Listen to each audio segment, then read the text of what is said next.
कि उनकी सरकारें रहीं, उनके परिवारों में सरकारें आई, वो मंत्री तक रहे उनके परिवार।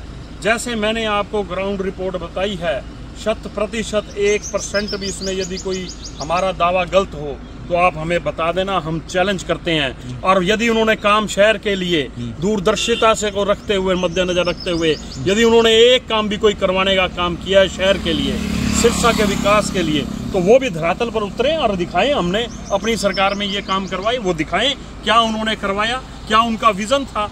विजन अखबारों में छापने या पोस्टरों पे छापने से नहीं बनता।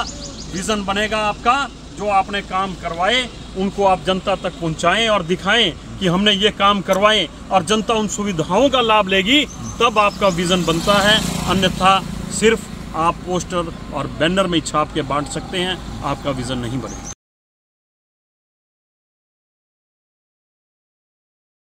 ये महिला थाना आ गया, और ये भी हम इसकी भी चर्चा कर लें, क्योंकि इस बीजेपी की सरकार में चाहे थानों की बात करें, सिविल लाइन थाना बना, महिला थाना बना, सदर थाना बना, इनकी भी एक बिल्डिंग बड़ी जर्जर हो चुकी थी। जो पुलिस कर्मचारी हैं दिन रात काम करते हैं। देखिए, बिल्कुल एक टांग पे खड़े होकर जी पुलिसकर्मी अपनी ड्यूटी निभाते हैं, मगर फिर भी उन पर समय समय पर जनता का रोष भी रहता है। मगर हर वर्ग की चिंता सरकार ने की, माननीय मुख्यमंत्री जी ने की, चाहे वो सिविल थाना के रूप में नवीनीकरण दिया, चाहे महिला थाना के रूप में दिया, चाहे सदर थाना के रूप में दिया। उन्होंने सभी वर्गों का ध्यान रखते हुए सबको सुविधाएं देने का काम किया। कि भगत सिंह स्टेडियम तो था ही, मगर वही बात है, फिर दोबारा दोहराऊंगा विजन की। ये उस दौरान तब खेल मेरे को ध्यान नहीं आ रहे, डिस्ट्रिक्ट स्पोर्ट्स ऑफिसर जो होते थे वो तब आए थे, और उन्होंने कहा कि जी स्टेडियम तो है मगर एफिलेशन सेंटर नहीं है। एफिलेशन सेंटर का मतलब ये होता है कि किस प्रकार से जो खिलाड़ी यहाँ खेलने आ रहे हैं उनके लिए रेस्ट रूम आप एक तरह का मान लें। तो उसको जैसे ही डिमांड आई उसको भी क्रियान्वयन कराने का काम किया, और जो खिलाड़ी आते हैं वो यहाँ रेस्ट भी कर सकते हैं, और इंडोर भी इनके लिए थोड़ा यहाँ बना हुआ है प्रैक्टिस के लिए, वो भी कर सकते हैं। तो ये भी उसी कार्यकाल में करोड़ों रुपए, तो वो वही बात है, करोड़ों रुपए बने या जितने ही बने, वो जितने रुपए लगे वो जनता के लिए लगे। ये भी अब आपके सामने हम यूनिवर्सिटी रोड पे पहुंच गए हैं।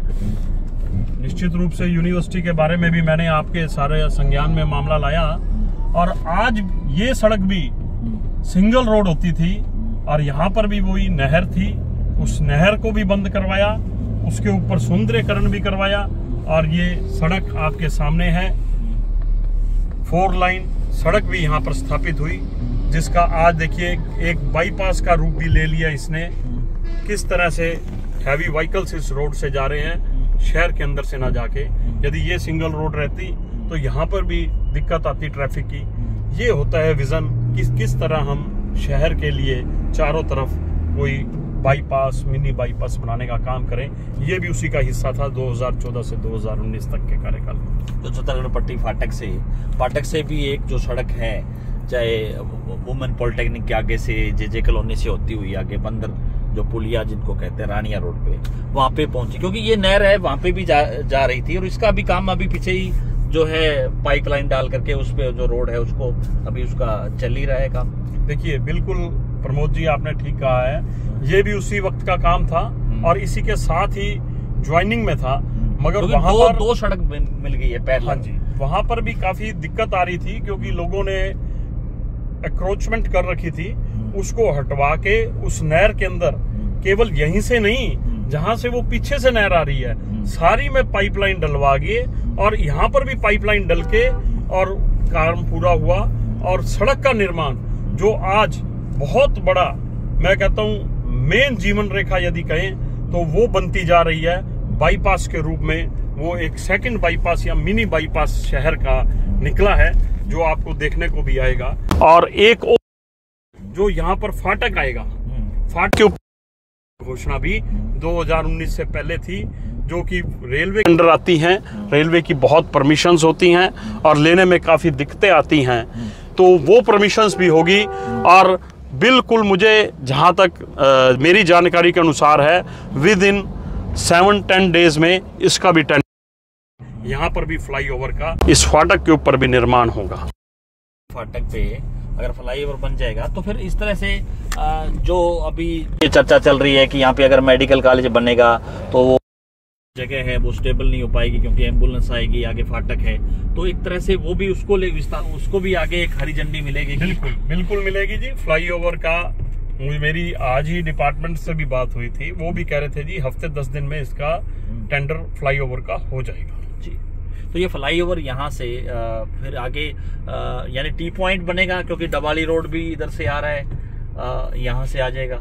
ये देखना पड़ेगा क्या प्रपोजल है उसमें, मगर आपने भी इसमें यदि संज्ञान करवाया है तो निश्चित रूप से वैसे तो जो आप कह रहे हैं वैसा ही होगा, नहीं होगा तो उसको भी दुरुस्त कराने का काम किया जाएगा।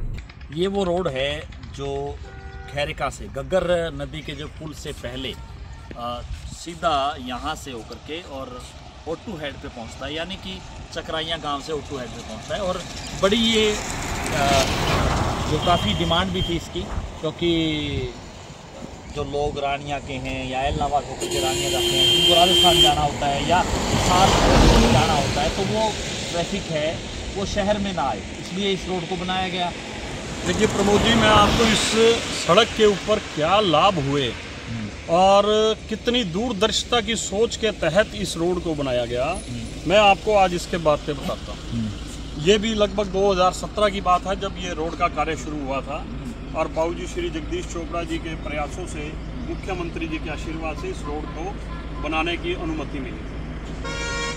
यहाँ पर ये देखिए गग्गर नदी है, जब भी ओवरफ्लो होती है तो इस बांध पे सीधा टकराती थी। यहाँ पानी इस बांध पे इसको पिछले साल भी जब हुआ बिल्कुल यहीं पानी था और इस रोड यहाँ टकराती थी। इस रोड से बनाने से सबसे बड़ी मजबूती का काम इस रिंग बांध को मिला और इतनी मजबूती मिली कि कभी भी ये बांध, देखो परमात्मा के आगे तो किसी का पता नहीं चलता, मगर ये बांध जो जय जवान जय किसान की बात है। दूसरा फायदा ये किसानों को मिला, इस रोड के ऊपर जो ये 15-20 किलोमीटर का पैच रोड का बना, यहाँ पर दर्जनों गांव इसके ऊपर लगते हैं। और यहाँ पर जब हम चला करते थे, मुझे खुद पता है क्योंकि यहाँ पे हम जहाँ खड़े हैं ये हमारा गांव भी है, यहाँ पर खड्डे पड़ जा करते थे, कच्ची मिट्टी होती थी, तो बरसात के दिनों में तो पैदल चलना ही मुश्किल हो जाता था। तो ये 20 किलोमीटर तक का पैच, इतना दर्जनों गाँवों के लोगों को इसका लाभ मिला। और तीसरा लाभ इसका मिला, इसने एक बाईपास का रूप सिरसा का ले लिया। जैसे दिल्ली के अंदर अब बाईपास बने हुए हैं जो बड़े बड़े हाईवे के रूप में बने हुए हैं, वैसे ये सिरसा का रिंग रोड बन गया, बाईपास बन गया। जिसने राजस्थान से दिल्ली जाना है वो इसी सड़क से जाता है और जिसने दिल्ली से राजस्थान जाना है वो इसी सड़क से जाता है। इसी के पैरेलल में एक इसी तरह दूसरी तरफ भी अब की सरकार में उस तरफ भी ऐसा ही सड़क निर्माण बांध के ऊपर हुआ, वो भी एक तरह से रिंग रोड है। वो भी रिंग रोड, वो भी बिल्कुल ओटू के इस साइड है, बिल्कुल। उस पे जैसे धनूर है, चामल है, ये गांव बन सुधार है। देखिए ये विजन होती है, ये सोच होती है कि एक काम करो और उससे कैसे 3-3, 4-4 लोगों को लाभ मिल पाए। तो ऐसी विजन और ऐसी सोच के तहत हम लोगों ने यहाँ पर काम किया और करवाया और बिल्कुल क्वांटिटी और क्वालिटी से कहीं पे कंप्रोमाइज नहीं।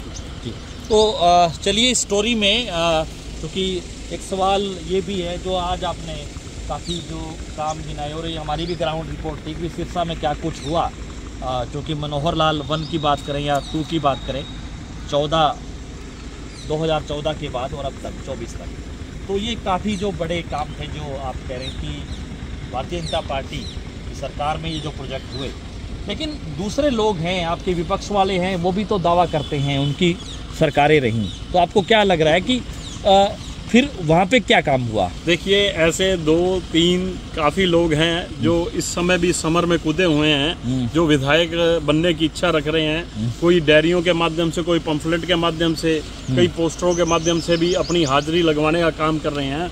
उन सभी से आप एक बात पूछ लो कि उनकी सरकारें रहीं, उनके परिवारों में सरकारें आई, वो मंत्री तक रहे उनके परिवार। जैसे मैंने आपको ग्राउंड रिपोर्ट बताई है, 100% 1% भी इसमें यदि कोई हमारा दावा गलत हो तो आप हमें बता देना, हम चैलेंज करते हैं। और यदि उन्होंने काम शहर के लिए दूरदर्शिता से को रखते हुए, मद्देनजर रखते हुए, यदि उन्होंने एक काम भी कोई करवाने का काम किया है शहर के लिए, सिरसा के विकास के लिए, तो वो भी धरातल पर उतरे और दिखाएं हमने अपनी सरकार में ये काम करवाए, वो दिखाएं क्या उन्होंने करवाया, क्या उनका विजन था। विजन अखबारों में छापने या पोस्टरों पे छापने से नहीं बनता। विजन बनेगा आपका जो आपने काम करवाए उनको आप जनता तक पहुंचाएं और दिखाएं कि हमने ये काम करवाए और जनता उन सुविधाओं का लाभ लेगी, तब आपका विजन बनता है।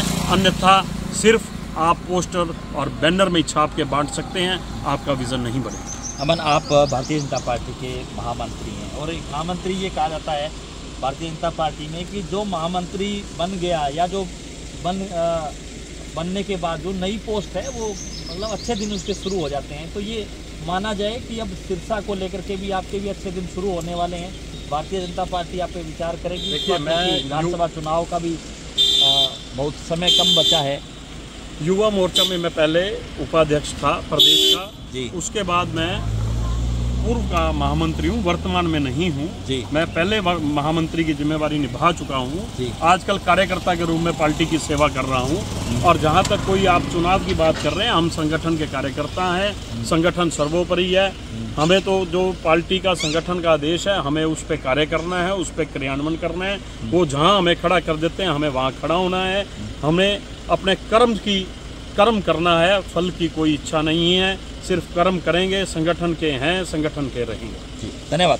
तो ज़्यादा से ज़्यादा इस वीडियो को आप शेयर जरूर कर दीजिए। हमारी ग्राउंड रिपोर्ट थी कि सिरसा शहर में 2014 से लेकर के 24 तक सिरसा कितना बदला है और कितना कामकाज हुआ, उसको लेकर के हमने चर्चा करी। ज़्यादा से ज़्यादा इस वीडियो को आप शेयर जरूर कर दीजिए। हाँ, अगर कोई आपकी राय है तो आप हमें कमेंट सेक्शन में अपनी राय जरूर दे सकते हैं। कोई एतराज़ है तो भी आप अपना एतराज़ है वो लिख सकते हैं। बहुत बहुत